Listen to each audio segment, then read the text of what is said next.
Hello everybody, my name is Galactic Gaming and today I'm going to show you possibly the craziest build I will ever do on this channel. This is my ramming speed build.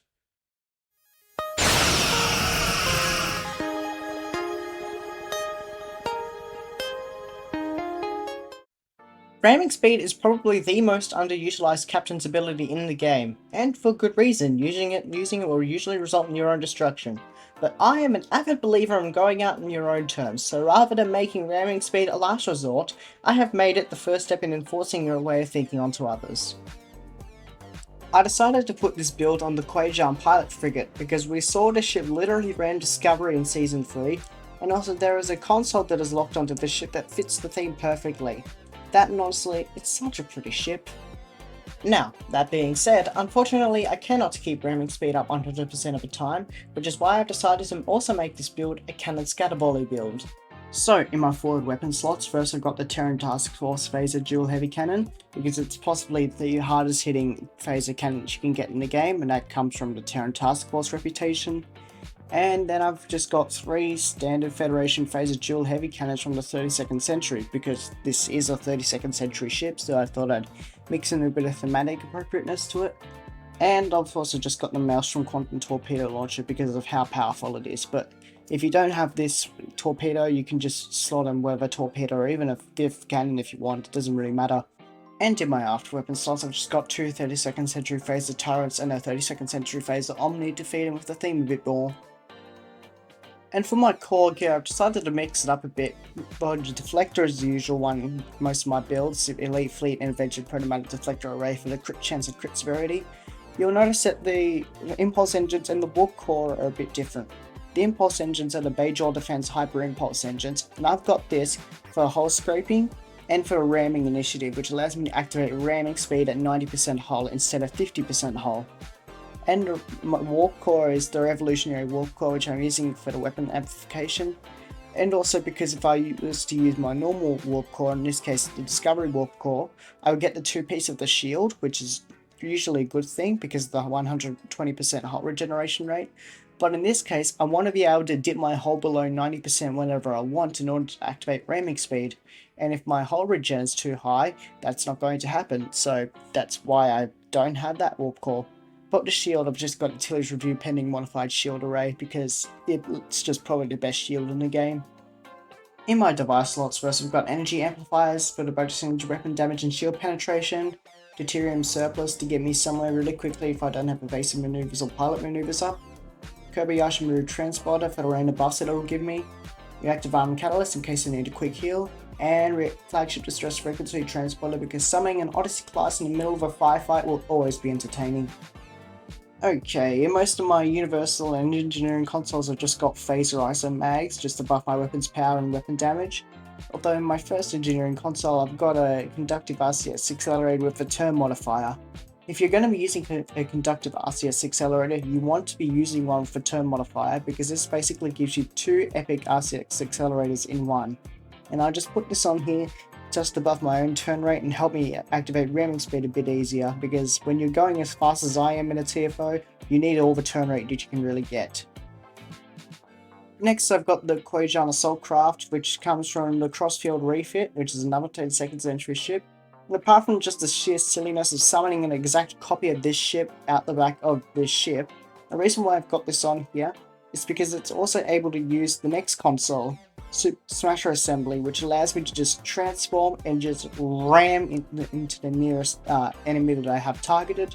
It just transports me right through it, does a decent amount of damage, and I just find it really funny that this and with my previous console, I'm just able to tag team with one single enemy of just ramming speed all over the place. And then I've got the Debris Screen, which, funnily enough, comes from another 32nd century ship. In this case, it's the Courier Pilot Raider. In fact, I've had Stu1701 help me out with getting that, so thank you again. I will link your channel down below. And the reason why I've got this is just because it is the most powerful version of ramming speed that you can really get. It just summons a shield in front of you, it buffs your flight speed and turn rate, and it also gives you enough kinetic immunity until you reach the capacity of the immunity shield, in which case it'll just be removed. But if you manage to ram an opponent whilst you still have your shield up, it can do a crap ton of damage. Personally myself had max 1 hits of over 9 million. I've heard of people getting 340 million max 1 hits of this thing. It is bonkers the amount of damage this thing can do.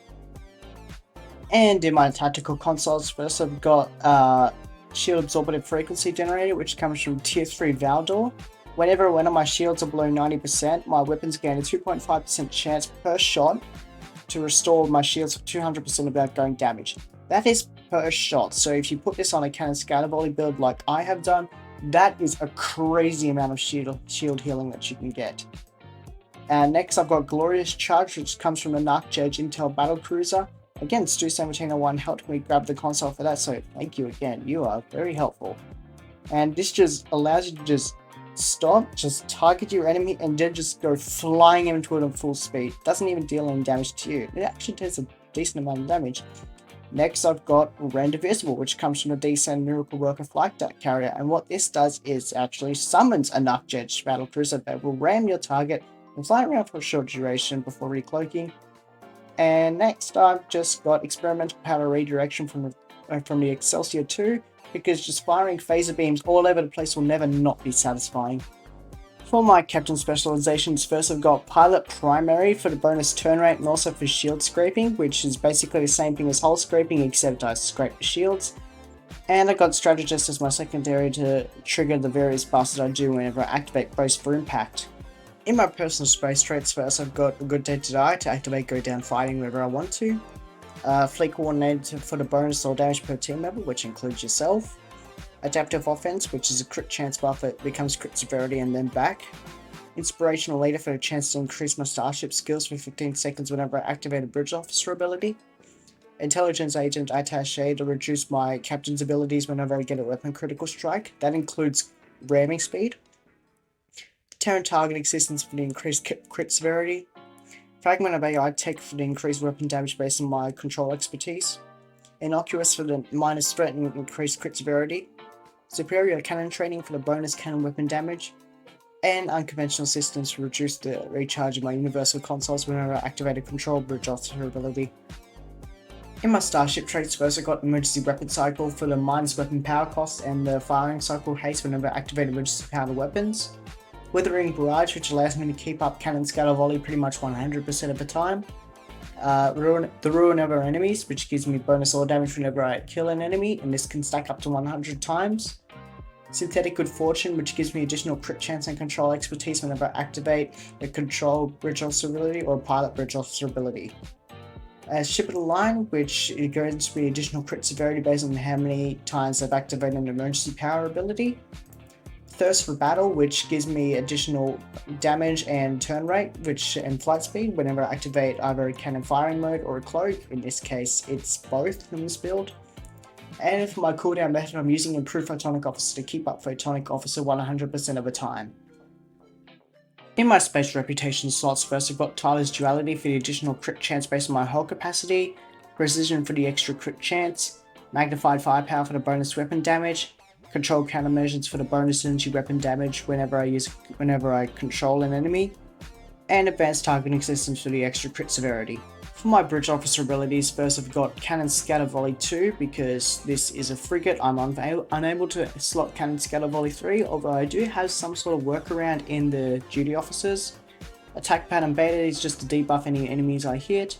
Chemosite Lace Weaponry is just dealing extra radiation damage. And in one of my universal seats, which I'm using as a science set, I've got Photonic Officer 2 for my cooldowns. And Scramble Sensors, Tractor Beam, and Jam Targeting Sensors are all triggering unconventional systems, and Synthetic Good Fortune. Here I've got Torpedo Spread 2 to buff my Maelstrom, and Distributed Targeting 1, which just allows me to spread my phaser damage even more around the place. And in my engineering slot, first I've got Clean Getaway 3, which is also triggering unconventional systems and Synthetic Good Fortune. Emergency Powered Weapons to trigger Ship in a Line and Emergency Weapon Cycle. Emergency Powered Engines 1, which is also triggering Ship in a Line. And here is an odd Bridge Officer ability, Fly Her Part 1. What this does whenever I click it is it suddenly deals an amount of self-damage to me, and then it gives me 3% bonus all damage per second it's in effect. and then once the effect ends, it just allows me to keep all that bonus energy damage. The reason why I've got it on this build is because this will allow me to drop my hull below 90% whenever I want to, and that will allow me to activate ramming speed. In my duty officers, first I got 29 of 47, which will allow me to have a chance to set all my power levels to maximum whenever I activate a Science Spirits officer ability. Vincent Kish, which gives me a chance to upgrade my current energy weapon firing mode from level 1 or level 2 to level 2 or level 3 instead, which gives me a chance to upgrade Cannon Scatter Volley 2 to Cannon Scatter Volley 3. I've just got 3 crit severity energy weapons officers. And here is probably the most important duty officer of them all, Dorage. While Brace for Impact is active, it gives me 100% turn rate on ramming speed, and here's the big one, immune to self-damage from ramming. Now listen here, you need to activate Brace for Impact before you activate ramming speed, otherwise this duty officer will not work and you will promptly murder yourself whenever you ram someone.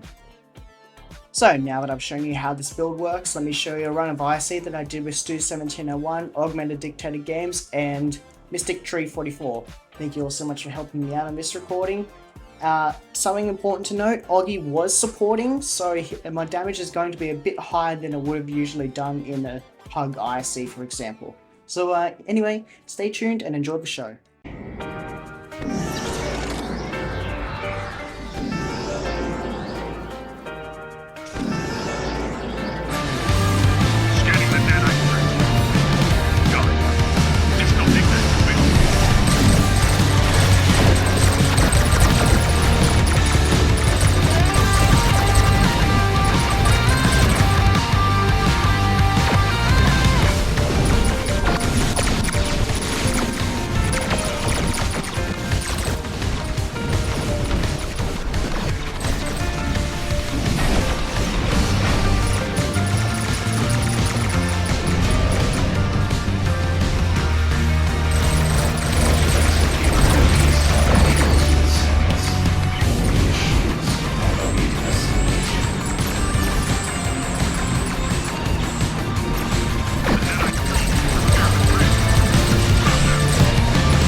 annoyingly, the original pass log that I had got corrupted, but luckily I had taken a few screenshots of it, so lucky me, I guess. But anyway, as you can see, I did 258k, which is actually really impressive. Even with all of Oggie's debuffing, I would not have expected my build to be doing so well, so that's kind of impressive.